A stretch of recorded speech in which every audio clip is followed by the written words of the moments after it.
సిద్ధార్థ్ రాయ్. ఇప్పుడే చూడడం జరిగింది. నచ్చలేదు భయ్యా. ట్రైలర్ కట్ జనాల్ని థియేటర్స్‌కి తెచ్చి ఉండొచ్చు.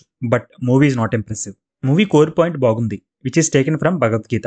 భగవద్గీత నుంచి ఒక శ్లోకాన్ని తీసుకొని ఈ మూవీ పాయింట్‌ని రాసుకున్నారు. కాకపోతే సరిగ్గా ఎగ్జిక్యూట్ చేయలేకపోయారు.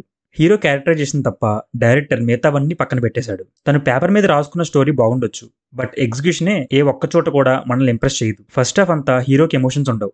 సరేలే హీరో క్యారెక్టరైజేషన్ మీదైనా రన్ అవుతుంది మూవీ, బాగుండొచ్చేమో అనుకున్నా. కాకపోతే ప్రతి సీన్ చాలా బోరింగ్ గా ఉంటుంది. ఎంటర్టైన్మెంట్ ఎక్కడుందో వెతుక్కోవాలి మనం. హీరో లాజిక్ గా ఆలోచించే పర్సన్. కాకపోతే మూవీలో మాత్రం ఎక్కడ లాజిక్స్ ఉండవు. సెకండ్ హాఫ్ లో హీరో ఆర్క్ చేంజ్ అవుతుంది. బట్ మూవీ పేస్ మాత్రం అలానే ఉంటుంది. అట్లీస్ట్ హీరో గెటప్ అయినా బాగుందా అంటే అది కూడా బాగోదు. కావాలని ఎంత ఇంట్రెస్ట్ తెచ్చుకుందామన్నా సడన్ గా సాంగ్స్ వచ్చి నిద్ర వచ్చేలా చేస్తాయి. సీరియస్ సిచ్యువేషన్స్ కూడా మనకి కామెడీగా అనిపిస్తాయి. ఇంకా డీటెయిల్ రివ్యూలోకి వెళ్తే మూవీ స్టార్టింగ్ లో హీరో ఓవర్ ఎమోషనల్ పర్సన్ లా బిహేవ్ చేస్తాడు. హిందూ అనుకుంటూ ఒక పావు గంట సేపు నసమనికి. అసలు ఎందుకు అలా అయ్యాడు? హిందూకి సిద్ధార్థ్ కి సంబంధం ఏంటి? అసలు ఎందుకు బ్రేకప్ అయ్యింది అనేది మిగతా స్టోరీ. బోరింగ్. యాక్టర్స్ కూడా మూవీలో కోర్ పాయింట్ విని ఒప్పుకున్నారనిపిస్తుంది. డైరెక్టర్ కి ఎక్స్పీరియన్స్ లేకపోవడం వల్ల ఈ మిస్టేక్స్ అన్ని ఉన్నాయేమో అని నా డౌట్. హీరోకి ఒక ఇష్యూ ఉంటుంది. అది సాల్వ్ అయ్యే సీన్ అస్సలు ఇంట్రెస్టింగ్ గా ఉండదు. ఒక చిన్న ఈగో ప్రాబ్లం వల్ల హీరో ఇష్యూ సాల్వ్ అయిపోతే చిన్నప్పటి నుంచి ఎందుకు ఎవరు ట్రై చేయలేదు?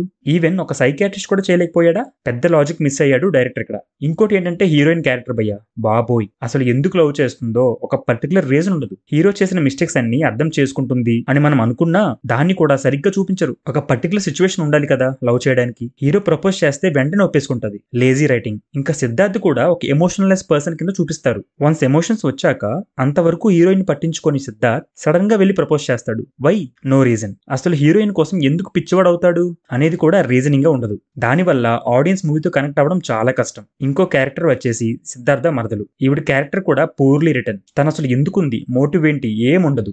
బావకి జపం చేస్తూ ఉంటుంది. ఇంకో మెయిన్ విషయం గురించి మాట్లాడాలి. ఈ మూవీలో హీరో ఏ అమ్మాయిని అడిగినా they will agree to him. మరీ గర్ల్స్ క్యారెక్టర్ ని ఇంతలా చీప్ చేసి రాయవలసిన అవసరం లేదని అనిపించింది. బీజిఎం అండ్ సాంగ్స్ అయితే యావరేజ్ భయ్యా. నాకైతే నచ్చలేదు. మూవీయే బోర్ కొడుతుంది అంటే దానికి మళ్ళీ స్పీడ్ బ్రేకర్ లాగా ఈ సాంగ్స్ వస్తాయి. ఇంకా యాక్టింగ్ విషయానికి వస్తే హీరోగా నటించిన Deepak Saroj was okay in his role. కొంచెం ఇంప్రూవ్ చేసుకుంటే సరిపోద్ది. ఫస్ట్ మూవీ కదా, ఇట్స్ ఓకే.